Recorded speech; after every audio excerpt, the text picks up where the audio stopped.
The iconic American dream of material success in the single-family home, white picket fence, new sports car, and all the fluff may seem unattainable nowadays, but not long ago, times were better.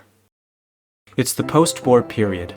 Many families had recently borne the stress of war and yearned for security and peace, but the dense urban cities were just too chaotic, so an amazing new invention just for them was made: the highway. Now you could work hard and buy your own home in the suburbs, far away and secure from the chaos. You weren't even forced to get stuck in traffic and navigate the network of roads to get anywhere. Since you'll live near a highway, your family can get in the car and be 15 miles away and back in half an hour. Americans loved highways and the American dream. You and your family could finally live and go anywhere, all because of your hard work. The highway looks great on paper, but not so much when it was built over what was once a community full of families that are now caught by poor socioeconomic circumstances. The implementation of the interstate highway system proves a major turning point in American history. It altered the fabric of cities and exacerbated economic and racial divides. Its negative effects go far beyond what Dwight D. Eisenhower had envisioned as a way to boost the economy and provide better logistical support for the military. Though it went above and beyond in accomplishing these goals, it also paved over communities and pried people apart by class. So the 15th Ward was located between Syracuse University and Syracuse downtown area. One man who lived there at the time, Junie Dunham, told me that although the 15th Ward was poor, it was the type of community that you often picture in 1950s America. There were fathers going off to work every day, there were kids playing in the streets. City planners, though, did not see the 15th Ward as this community. They saw it as a place that maybe there were going to be race riots because there were a lot of black people concentrated there. So they decided to tear down the 15th Ward and replace it with an elevated freeway. What happened in the 15th Ward is not uncommon. It happened in the Bronx and Red Hook neighborhoods in New York, Little Rock, Arkansas, and Boston, Massachusetts, both Portland and Seattle with Interstate 5, Miami with Interstate 95, and many more from 1956 to the mid-80s. Time and time again, urban planners intentionally built highways through poor areas of color. A study from Vanderbilt University reviewing the interstate highway system concludes, those who built it often targeted neighborhoods that were already struggling with racial discrimination and segregation, economic disinvestment, and inadequate schools. The University of Washington largely agrees with that assessment, but expands it to different races, saying, Black communities found themselves in the path of seemingly relentless bulldozers at an inordinate rate. Robert Moses, an urban planner himself, was once recorded saying, quote, our categorical imperative is action to clear the slums. We can't let minorities dictate that this century-old chore will be put off another generation or finally abandoned. Moses was an instrumental figure in implementing highways in both New York City and nationally. He believed that his and others' job as an urban planner was to eradicate slums and areas seen as lesser. This is an interpretation of the job that is common in the urban planning community. These discriminatory practices by cruel urban elites eerily lines up with not only post-war change, but as a direct counter to social activism in regards to race.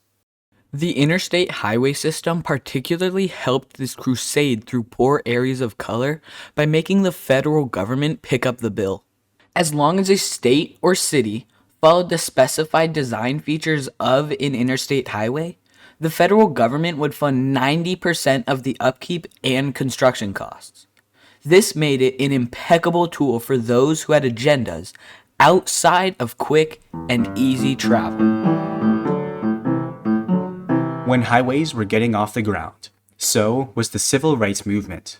Even though early efforts worked to combat it, racism was left unhindered, and some might even say it was natural to many southern white communities. One example is the Peyton Wall incident. In the city of Atlanta, the civil rights movement had led certain white homeowners to erect barricades between black neighborhoods and white neighborhoods.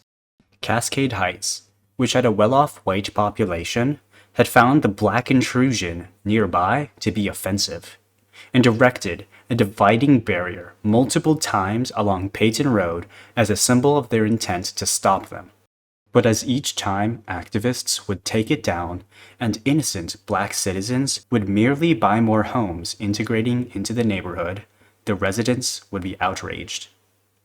Barbara Rickley, an officer in the Cascade Heights Homeowners Association, said, "I think the whole city of Atlanta is at stake. You realize that every time Negroes replace whites, about 85% of whites move out of the city? Where could 85% of a demographic disappear to? What could possibly be allowing that to happen? The answer is highways. Integrating cities, pushed for people like Mrs. Rickley to move out, and by using something like the highway, which developed neighborhoods very distant from city centers, it allows for a system where the well-off white population segregates themselves away from black urban neighborhoods. This phenomenon is known as white flight.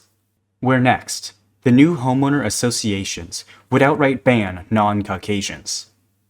And maybe much worse, the white bank owners that also live there would learn their lesson from Cascade Heights, creating a secret system on maps to redline out neighborhoods, prohibiting and thus resegregating innocent black homebuyers.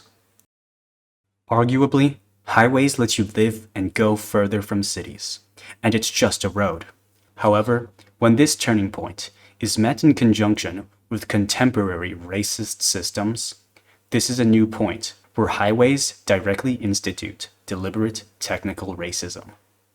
The white flight that began all across America and ensuing racist measures against integration and the civil rights movement is a sickening show of the consequences of highway development, where favored white people create a system where they'd buy homes away from people of color and then they'd ban them from those homes, telling a much nastier story than a hard-working father buying a single-family home as a part of the American dream.